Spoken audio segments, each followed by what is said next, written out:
This is Andy with QualityStocks. Today's Thursday, July 8th, 2010, and today we're going to take a look at Positron by request. This is a NASDAQ bulletin board stock trading under the ticker POSC. Great move that Positron made here was a 10-bagger kind of move from 3 cents up to 30 cents back a couple months ago. Could be looked at as a consolidation. It's on a slight. I'm not real sure what's going on with shares or anything like that, news. This is purely a technical look at it.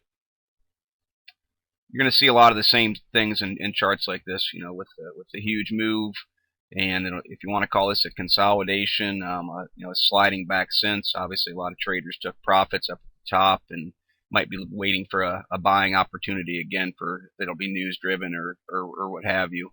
So you're going to get some very neutral look to the indicators, which is kind of where you're sitting with the MACD, trending right around the money line. The histogram is slight downtrend.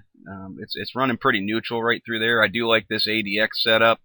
I like the positive DI in this position. It gives it room to turn and move.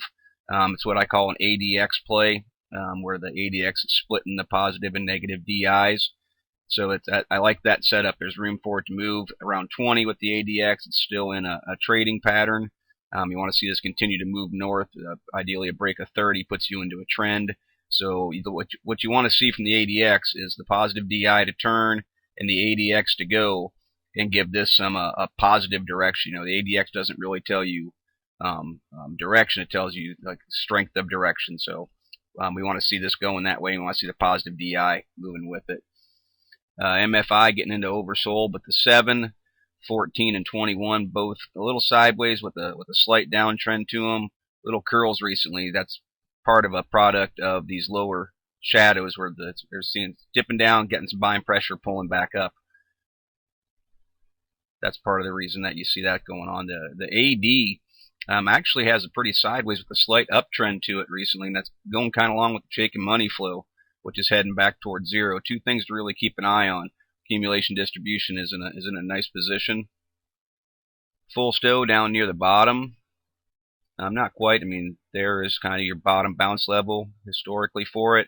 Down close to it, you want to see it move back above 20. It'll actually put it again in a very slight uptrend through there. So that's something you want to see. Trix is, kind of hanging right there around zero. I don't like the fact that this black line is starting to give a little bit of a hint of a turn down. Trix, as I mentioned all the time, is very slow and very smooth.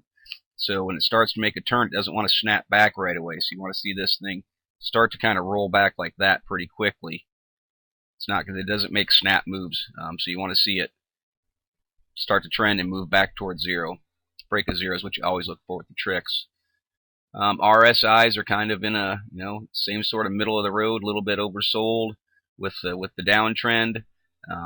Trend, if you see the longer term to 14 and 21 on a slight downtrend. You want to see these push back up through 50. You want to get the 7 back out of oversold to start things out. Plays like this, I primarily look at the candles and support and resistance. We will put a trend line in here for the bottom side of this, somewhere right through that area, which I'd expect it to try and hold that. But first and foremost, I think that POSC needs to hold this 50-day. It is becoming a support level for it.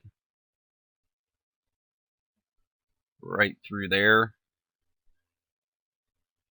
Right at the 50-day. It is becoming a support level for it. It's kind of pinned right against it. It needs to hold that. The 200-day is an important level for it to hold. You don't want to see it break down below it. If it does break down through it, there's a very good chance this is going to test right back through here at 64, 65 area. You could take it to the top and say 69, and you could take it to the bottom here and say 6. Somewhere through that area, if it falls through the 50 or the 200-day, there's a good chance it's going to test that. Maybe it'll hold this bottom trend line like it is right here. That would be a last-ditch resort for it to hold. There's a good chance it's going to see 006 if it doesn't want to make a move up now. On the top side, we could put a trend line right through here. Kind of a falling wedge sort of look to it.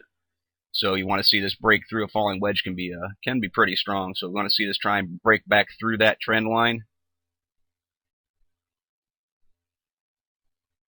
there's a slight bit of resistance and a common psychological resistance at 10, which will be reinforced by that trend line a little bit. I'd say it'll see a little bit more. Nothing is super significant, I don't believe, until it gets up to around this 13.5 cent area. See, all through here, that was kind of a top for it. Bumped its head on it there, came down, bumped its head on it again, reinforced that trend line, created that trend line. So I think it's going to see pretty significant resistance right in through there. But with the break of the trend line, maybe we'll see some volume. I'd look for some volume to increase to break that trend and make a move north. That's kind of what I see from positron, what I'd be looking for. I wouldn't think that 08 is necessarily a bad entry point, being that it is a support level. But if it doesn't hold, it would be a relatively quick exit, and then look for possible re-entry down here around 6. Of course, as you know, all these plays go, news trumps all. If something comes in, it can shoot right through this. I'm assuming this was news driven to make this kind of a move. So I'm not sure if more is anticipated. Like I say, it's purely a technical look at it. And right now it is supported by this level just above 08. So look for it to make a move and hold that support. If not, look for the bottom side to fall out. You also see that the volume is kind of around standard levels. Obviously, when it made this large move, there was a lot of activity, but it's kind of tapered back down. But liquidity is still good, up around 1 million shares traded. So there is still plenty of liquidity to get in and out of this play if somebody chooses. So let's look for volume to try and kick back up a little bit, and as this tries to make a move. But I don't know if you're going to see some spikes like this without some sort of news coming into play. But let's look for volume to try and get back up this upper side of average levels. Put a line right through here.